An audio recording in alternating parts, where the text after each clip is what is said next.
রহমতুল্লাহি ওয়া বারাকাতুহু। বিসমিল্লাহির রহমানির রহিম। আমি সৌমিয়া, ইন্ডিয়া, হাওড়া থেকে। কেমন আছেন সবাই? আশা করছি যে যেখানে আছেন সবাই ভালো আছেন, সুস্থ আছেন। চলুন তাহলে শুরু করা যাক আজকের ভিডিও।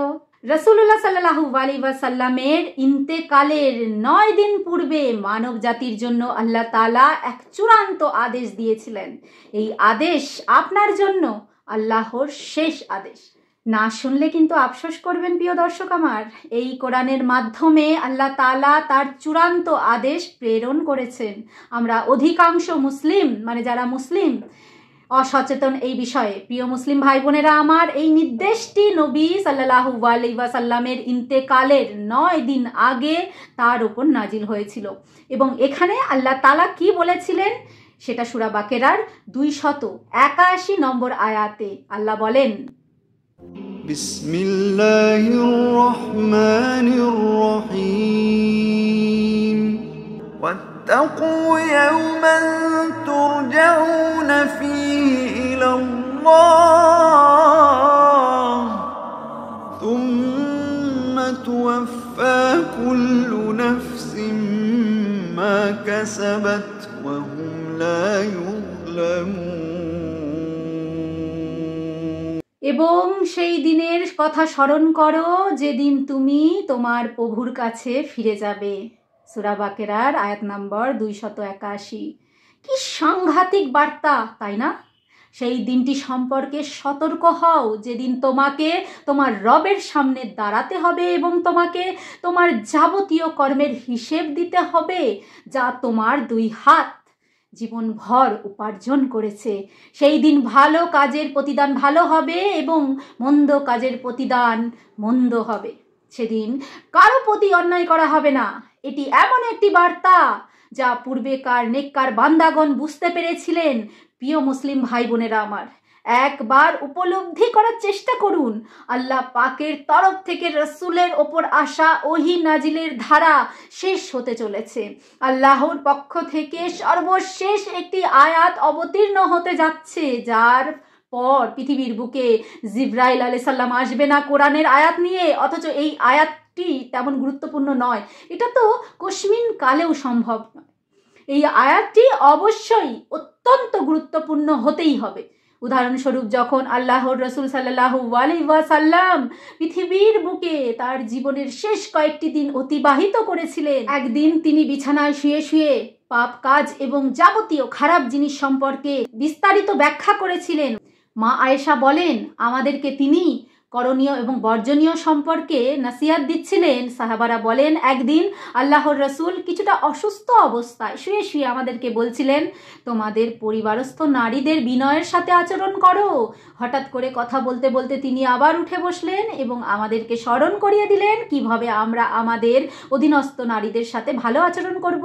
এরপরেই হঠাৎ করে সেই আয়াত নাজিল হলো। প্রিয় ভাই বোনেরা আমার, এই আয়াতটি সমস্ত আয়াতের থেকে অন্যতম বেশি গুরুত্বপূর্ণ। যা কিছু আমরা পূর্বে শুনেছি, যা কিছু এখন শুনছি, যা কিছু ভবিষ্যতে শুনবো, এই সব কিছুর চেয়ে বেশি গুরুত্বপূর্ণ। আয়াতটি সূরা বাকেরার 281 নম্বর আয়াত। আল্লাহ বলেন, সেই দিনের কথা স্মরণ করো যেদিন তুমি তোমার প্রভুর কাছে ফিরে যাবে। অতঃপর প্রত্যেক ব্যক্তিকে সে যা উপার্জন করেছে তা পুরোপুরি দেওয়া হবে, আর তাদের ওপর কোনো জুলুম করা হবে না। আল্লাহু আকবার। আপনি যদি আয়াতটির দিকে লক্ষ্য করেন, ওয়াত্তাকু ইয়ামা তুরজাউ, রুজু অর্থ তুমি ফিরে যাবে, যার অর্থ হচ্ছে আমরা একদিন তার কাছে ফিরে যাবই যাব। আমরা সম্পূর্ণরূপে আল্লাহর জন্যই আমাদের সবাইকে অবশ্যই অবশ্যই তার কাছে ফিরে যেতে হবে, যার মানে আমরা আল্লাহর সাথে ছিলাম আর আমরা জানি আল্লাহ আমাদেরকে চান এবং আমরা তার কাছে ফিরে যাব। এখানে শব্দটি হচ্ছে ফিরে যাব, কিন্তু কোথায় ফিরে যাব? আল্লাহর কাছে ফিরে যাব। অতএব প্রিয় ভাই বোনেরা আমার, সেই দিনটির জন্য প্রস্তুতি গ্রহণ করুন। অন্য যে কোনো কাজের প্রস্তুতির চাইতে অধিক গুরুত্বপূর্ণ অধিক অধিক গুরুত্বপূর্ণ। ভবিষ্যৎ জীবন পার করার জন্য ফ্ল্যাটের টাকা জমাচ্ছেন, তার থেকেও কিন্তু গুরুত্বপূর্ণ। এমনকি দুনিয়ার বুকে যত গুরুত্বপূর্ণ বিষয় আছে সকল কিছুর চেয়েও বেশি গুরুত্বপূর্ণ। আমরা জানি আমাদের বেঁচে থাকার জন্য এবং শ্বাস নেওয়ার জন্য কি কি প্রয়োজন, কারণ আমরা আমাদের জীবনকে খুবই ভালোবাসি, জীবন আমাদের কাছে খুবই প্রিয়। আমরা সবাই সম্পদশালী হতে চাই, আমরা সকলেই আধুনিক হতে চাই, আমরা সবাই চলমান পরিস্থিতির সঙ্গে খাপ খাওয়াতে চাই, আমরা সবাই লেটেস্ট পারফিউম চাই, লেটেস্ট মডেলের গাড়ি চাই, লেটেস্ট ডিজাইনের বাড়ি চাই, সব কিছু আমাদের অত্যাধুনিক চাই। এই সব কিছু বুঝতে পারা খুবই সহজ, কেননা মানুষ বর্তমানে এক আধুনিক বিশ্বে বসবাস করছে, তাকে দুনিয়ার সামনে শো আপ করতে হবে। ওই সব মানুষ যাদের এই পৃথিবীতে সব কিছু আছে, কিন্তু আল্লাহর শপথ তাদের কারোই সেদিনের জন্য কোনো প্রস্তুতি নেই, যেদিন তাদেরকে সবাইকে আল্লাহর কাছে যেতে হবে এবং তার সামনে দাঁড়াতে হবে। এটাই তো 281 নম্বর আয়াতে বলেছেন সূরা বাকেরায়। আল্লাহ বলেন, সেই দিনের কথা স্মরণ করো যেদিন তুমি তোমার প্রভুর কাছে ফিরে যাবে। এটা দুনিয়ার অন্য যে কোনো দিনের চেয়েও গুরুত্বপূর্ণ, এটা দুনিয়ার যে কোনো কিছুর চেয়ে বেশি গুরুত্বপূর্ণ। আপনি যখনই এই পৃথিবীতে থাকবেন, আপনি আল্লাহর আদেশের অধীনে উপভোগ করতে পারেন, কি আপনি খাওয়া দাওয়া করতে পারেন, জীবনকে উপভোগ করতে পারেন এবং আল্লাহর বিধানের গণ্ডির ভেতরে থেকে সমস্ত ধরনের বিলাসিতা করতে পারেন। তবে এ কথা কখনোই ভুলে যাবেন না যে আপনাকে একদিন আল্লাহর কাছে ফিরে যেতে হবে, এটাই আল্লাহ বলতে চেয়েছেন। তো বন্ধুরা, আজকে এই ভিডিওতে আমি যে কথাগুলো বললাম, আমি জানি আপনাদের অন্তর টাচ করে গেছে, কারণ এটাই তো বাস্তবিকতা, এটাই তো আমাদের ওপরওয়ালা আমাদেরকে বলেছেন, এইভাবে চলার জন্যই তো বলেছেন। তো আমি আশা করছি এই ভিডিওতে যে কথাগুলো আমি বলেছি আপনারা সেই মতন চলার চেষ্টা করবেন।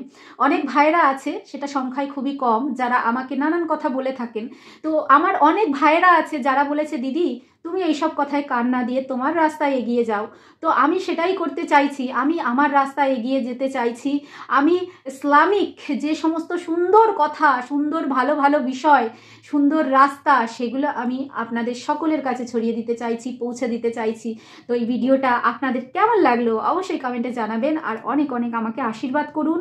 আপনারা যারা আমার বড়রা আছেন, আমার গুরুজনরা আছেন, আমার বড় দাদার মতো যারা, সবাই আমাকে আশীর্বাদ করুন যেন আপনাদের সৌমিয়াদি এই সমস্ত বিষয়ে আরও অনেক কিছু বলতে পারে এবং ভিডিওগুলোকে সবার কাছে পৌঁছে দিতে পারে। সেই আশীর্বাদটা যেন আল্লাহ পাক আমাকে দেন। তো সমাজের অনেক কটূক্তি, অনেক খারাপ কথা, সেগুলো উপেক্ষা করে যেন আমি এগিয়ে যেতে পারি। আপনারা দোয়া করবেন, সাথে থাকবেন, এভাবেই আমাকে শক্ত করে আমাকে ধরে থাকবেন। হয়তো সেটা ইনিশিয়ালি আমি দেখতে পাচ্ছি না, কিন্তু আমার ভেতরের অনুভূতিটা আছে যে না, আপনারা আমার খুঁটিগুলোকে শক্ত করে মজবুত করে আছেন, আমি ডুবে যাব না। কি বললাম জানি না, হয়তো আপনারা কিছু বুঝতে পারলেন, অর্ধেক বুঝতে পারলেন না। যাই হোক, সবাই ভালো থাকবেন, সুস্থ থাকবেন। পরবর্তী নতুন একটা ভিডিওতে আবার দেখা হচ্ছে। আল্লাহ হাফেজ।